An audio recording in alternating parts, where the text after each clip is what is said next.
Audible सुनो ने हमें एक न्यू अपॉर्चुनिटी दी to come back and revisit Tania and Mikesh in permanent roommates world and ये कहानी है सीज़न 1 और सीज़न 2 के बीच में जो हुआ उसकी, जिसके बारे में एक्चुअली एज एक्टर्स हम भी बहुत सोचते थे कि क्या हुआ होगा.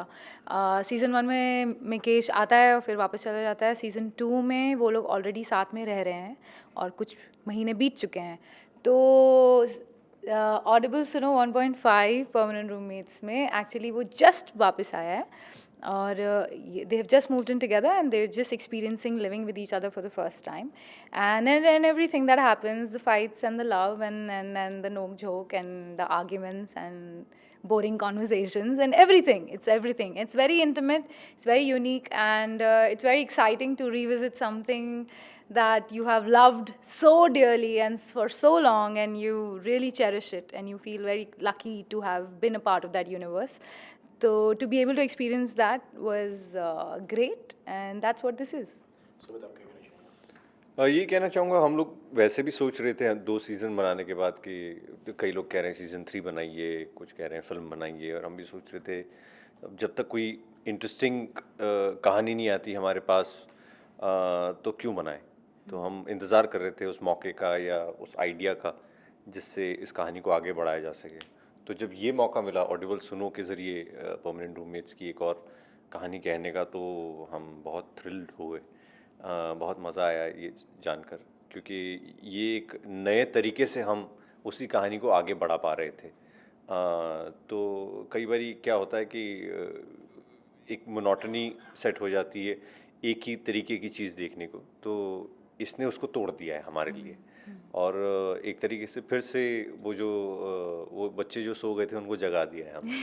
ओके, इसी के साथ में अगर इस कॉन्सेप्ट की अगर बात की जाए तो काफ़ी एक अलग सा कॉन्सेप्ट है, क्योंकि अभी तक हमने जो देखा, हमने विजुअल्स में देखा है आप दोनों, पहला सीज़न दूसरा सीज़न, तो जी. कितना अलग एक्सपीरियंस था आप लोगों के लिए, and what was your reaction जब आपको उसके बारे में मालूम पड़ा तो कि एक इस तरीके से शूट कर रहे हैं आप, इस तरीके से बना रहे हैं आप?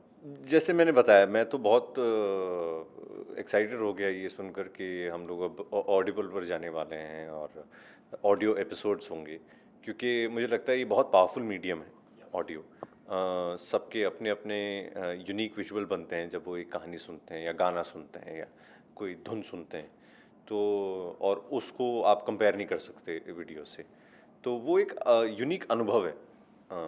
और हमारे लिए सौभाग्य की बात है कि ये कहानी इस माध्यम से हम कह रहे हैं. तो आई होप लोगों को ये सुनकर उतना ही मज़ा आया है, शायद थोड़ा ज़्यादा मज़ा आए जितना उनको सीज़न देख कर आया है. दीदी, आपका क्या रिएक्शन था जब आपको इसके बारे में मालूम पड़ा मैंने शुरुआत कर रहे हैं वो भी इस तरीके से? मैंने बचपन में ऑडियो कैसेट्स बहुत सुने हैं शोले वगैरह के, एंड उनको रिपीट कर करके वापस बार बार सेम डायलॉग्स को सुना है. रेडियो प्लेज सुने हैं. मैं इलाहाबाद से हूँ, तो इलाहाबाद का अपना एक रेडियो स्टेशन है जहाँ पर हर वेंसडे और सैटरडे एक नया रेडियो प्ले होता था.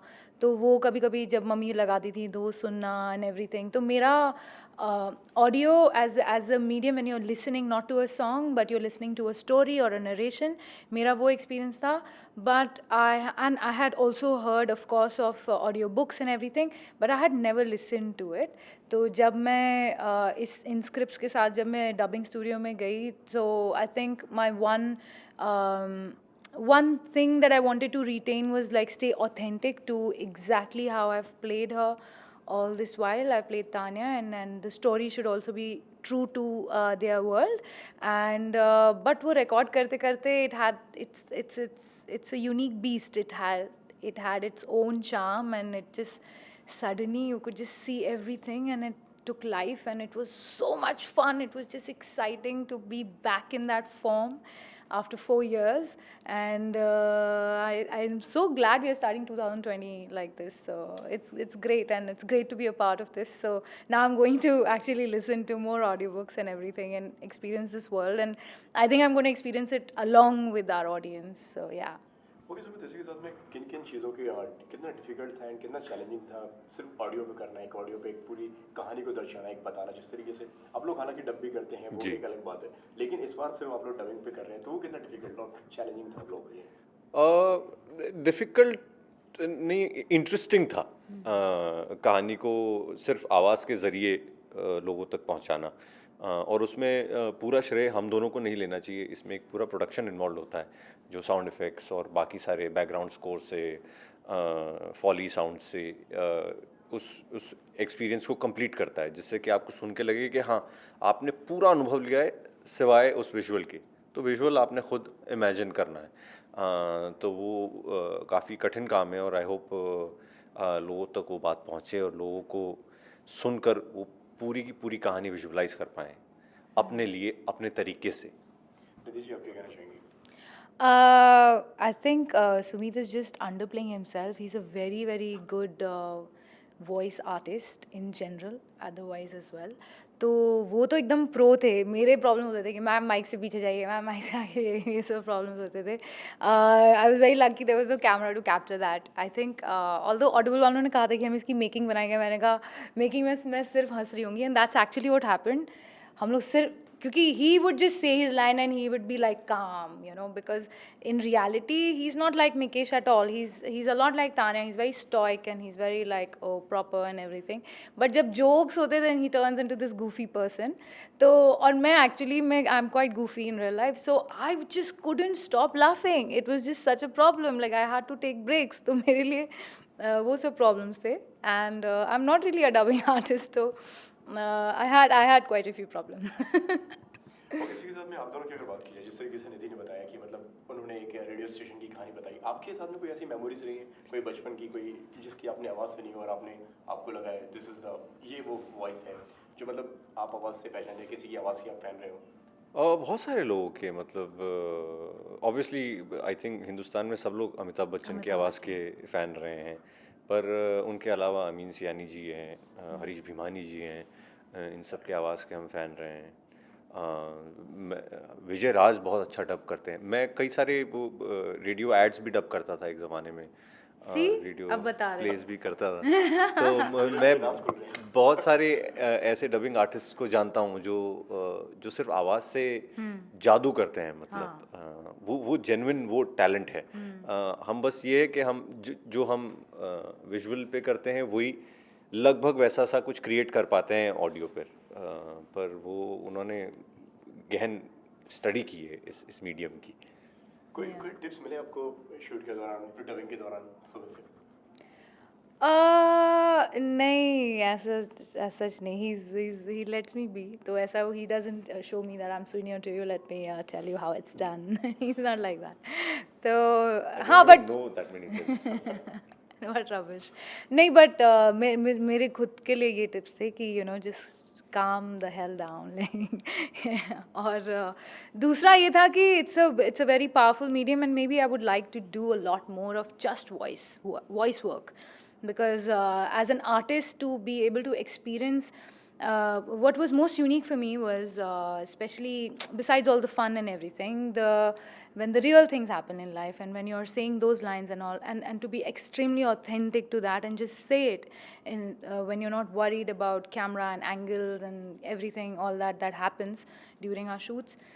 तो वो authenticity to be able to experience it in its totality, वो experience इतना प्योर था, and I want to be able to do that, maybe dub films and maybe films from overseas and everything. So I never thought of that, but now I want to, because it's that it's like tasting blood. It's like it was so exciting, like I want to do it again. और बहुत मज़ेदार दुनिया है. जैसे हम ad films भी करते हैं. अब जनरली क्या होता है, एज एन एक्टर जब आपको कास्ट करते हैं लोग, तो विजुअली आप एक ख़ास तरह से दिखते हो, तो लगभग उसी टेरिटरी में आपको वो कास्ट कर पाते हैं. पर ऑडियो में वो बंदिश नहीं है. Correct. तो मैं कैसे भी बात कर सकता हूँ, मैं कोई भी पात्र कर सकता हूँ इसमें. मैं छोटा भी बन सकता हूँ, गरीब भी बन सकता हूँ, अमीर भी बन सकता हूँ, मूर्ख बन सकता हूँ. तो वो आज़ादी आपको ऑडियो देता है. वो आपका जो होराइजन एकदम खोल देता है as a performer. And it's not time bound. मतलब ये नहीं कि मेकअप हेयर वेयर सब चेंज वो तो करके, कुछ नहीं है वो. इट्स मतलब वो सेकंड्स में you can just change, you can change, and it's so much fun. तो आई थिंक उसको और एक्सप्लोर कर सकते हैं. एंड तानिया मिकेश बन के हम आ रहे हैं इस बार. लेट्स सी नेक्स्ट टाइम क्या बन के. ओके, इसी के साथ में ये सीजन 1 हो गया परमानेंट रूममेट्स का एंड सीजन 2 भी हो गया एंड अब बात करें जब दर्शकों से इतना प्यार मिला है किस तरीके से देखते हैं आप ये सारी जर्नी को एंड पर्सनली कितना मतलब अगर आप लोगों की बात करी जाए तो कितना बदलाव आया है आप दोनों के अंदर ये सीजन्स करते हुए?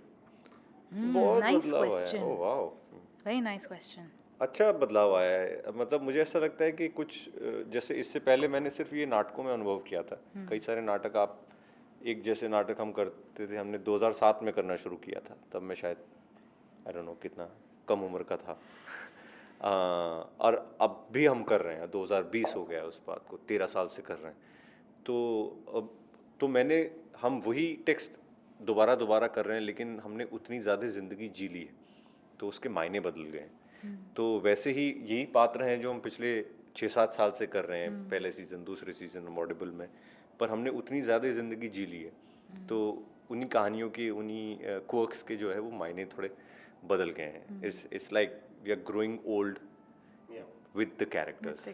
तो वो एक बहुत यूनिक चीज़ है, वो मज़ेदार चीज़ है, as an artist also and as a viewer also. आप दोनों को ऐसा लग रहा है कि हम साथ में बड़े हो रहे हैं, साथ में आगे बढ़ रहे हैं। आप क्या बताना चाहिए? आई थिंक काफ़ी टाइम हो गया है हमने जब से परमानेंट रूममेट्स शुरू किया था till permanent roommate second season के लॉन्च होने के बाद एंड 4 years आफ्टर दैट, और ये हमने 2019 towards the end we were dubbing it. तो उतने टाइम में तो lot of life happens and lot of life did happen and as Sumeet said to come back and visit your character who's familiar to you, so it's like an old friend, you know, and she knows you, you know her quirks, she knows your quirks, and to go back to it and then say the lines that she would say, but uska ek shayad ek usme naya meaning, ek new dimension, because what you experience as a human you cannot ever it'll always reflect. So I think to be able to maneuver through that, maybe you feel a certain emotion a lot stronger than you used to feel it otherwise earlier, and maybe उस time आप कोई emotion को बहुत strongly feel करते हैं जो अभी इतना मायने नहीं रखता है, तो मीनिंग्स बदल जाते हैं, you change, you constantly change, and so does your character. So yeah as he said they've grown up along with that. Okay, कभी ऐसा हुआ है आप दोनों के साथ में जिस तरीके से हम अगर परमानेंट रूममेट की अगर हम कैरेक्टर की अगर बात करते हैं तो काफ़ी एक आम सी स्टोरी है, मतलब एक नॉर्मल सी कहानी है, मतलब जो हर इंसान एक रिलेट कर सकता है उसकी कहानी को जी। कि आप दोनों को भी मतलब कहीं ना कहीं उस कैरेक्टर में चले गए हो या आप कभी वैसे बन गए हो इस किरदार की तरह, मतलब सिचुएशंस कभी लाइफ में हुई हो रियल लाइफ में? हाँ, आई एम श्योर। और ये किरदार जो है ये हमारे ही पर्सनालिटी का एक हिस्सा है, एक एक्सटेंशन है। जाहिर सी बात है, हमने उसमें कई सारी चीज़ें ऐड की हैं, कई सारे ऑब्जर्वेशन जो है हमारे दुनिया में जिन लोगों से हम मिलते हैं उनको देखकर वो ऐड किए हैं, but the soul of the character is an extension of who you are, you know, which is what people see on screen, which is why they can relate to you so well. तो हाँ, ऐसा मेरे साथ तो अक्सर होता है, जो नहीं होना चाहिए वो होता है। आपके साथ हुआ है कभी ऐसा? I think when permanent roommates मेरे पास आया था और जब मैंने तान्या के कैरेक्टर को पढ़ा था, तो there were a few people around me at the time that I could visualize them saying such things, because actually as a person I would not react the way she reacts in a certain situation. But I understood her completely, and that was a big relief, because sometimes आपको बहुत मेहनत लगती कोई चीज़ को समझने में, वो एक आई डोंट नो एक्सटेंशन अब वो बन गई है, बट उस टाइम मेरा फर्स्ट इंस्टिंक्ट और even my after thought would not be how she would say something or how she would react to a situation, but now I know her, so I know that Tanya would do that, maybe I wouldn't do it. So उस मायने में हाँ, वो आप I think I've started understanding people a lot better now as I grow as an actor as well. I believe in the grays a lot more. I don't see everything as right and wrong, and that's my evolution as a person through my life as an actor. So हाँ, तो हाँ वही। और कई बार ऐसा होता है आप अपने किरदारों से सीखते हैं हाँ। कई सारी चीज़ें। अमूमन मैं जितना कॉम्प्लेक्स हूँ लाइफ में, मिकेश उतना ही सरल है। हाँ। और हर सिचुएशन को उतनी सरलता से वो देखता है और उसके साथ डील करता है। और तो एक तो वो करने में मज़ा आता है और दूसरी बार वो आपको भी एक पर्सपेक्टिव देता है कि शायद ख़ुद को थोड़ा कम सीरियसली लेना भी अच्छा होगा कभी कभी। लास्टली जो दर्शक हमारे देख रहे हैं उनसे क्या कहना चाहेंगे आप लोग? यही कहना चाहेंगे कि आपने हमें देखा, पसंद किया, उसके लिए बहुत बहुत शुक्रिया। अब आप हमें सुने और विजुलाइज करें। ये एक यूनिक तरीका है जिससे हम तानिया और मिकेश की कहानी आप तक पहुंचा रहे हैं। और ऑडिबल सुनो बहुत अच्छा प्लेटफॉर्म है, फ्री है। 60 से ज़्यादा इसमें कार्यक्रम हैं, बड़े बड़े सितारे इसमें हैं। अमिताभ बच्चन हैं, नीना गुप्ता है, तबू है, तो और हम भी हैं। तो मज़ेदार मीडियम है, आपको सुनकर बहुत मज़ा आएगा। और आपको ये आज़ादी है कि इस बार आप अपने सेट्स बनाइए, आप अपने कॉस्ट्यूम्स डिज़ाइन कीजिए, आप अपने तरीके से बाकी सारे कैरेक्टर्स को विजुअलाइज कीजिए। हाँ मैं ये कहूँगी कि सीज़न 1 और सीज़न 2 के बीच में जो भी मिसिंग लिंक था, जो मेरे लिए भी था, ये शायद उस गैप को फिल करेगा एंड और इंटीमेट फॉर्म में करेगा, क्योंकि आप उसको पूरी तरह सुन सकते हैं। It's like being in the same room with 2 people who you know really well. तो एक्सपीरियंस करिए और हमें बताइए, please tell us how you felt, what you felt about this, because radio plays and movie के audible cassettes, they've always been there, and ये even motivational podcasts and everything, it's always been a part of our lives. तो songs, so then to be a part of something like this हमारे लिए भी बहुत नई चीज़ है, मेरे लिए बहुत नई चीज़ है। सुमीत तो प्रो है। इसी के साथ में होली भी आ रही है, होली के लिए क्या कहना चाहिए? एक होली विश अगर दे देते आपके फैंस को। होली की बहुत बहुत बहुत शुभकामनाएं। रंगों से होली खेलिए, पानी से मत खेलिए। पानी बहुत कीमती है, पानी को बचाइए, उसको प्यार करिए, क्योंकि हमारी आने वाली पुश्तें जो हैं उनके लिए हमको पानी बचाना है। हाँ, और खुशी से होली खेलिए, एक दूसरे को तंग मत करिए। जिसको नहीं खेलना उसको रहने दो, प्लीज़ उसको रहने दो। और जिसको खेलना उसके साथ खेलो और अच्छे से खेलो यार। मतलब हर समय जो झपाटा नहीं मारना होता है। अंडे अंडे अवॉइड करना होली पे, कलर यूज करो। Personal target. Thank you. Thank you. Thank you.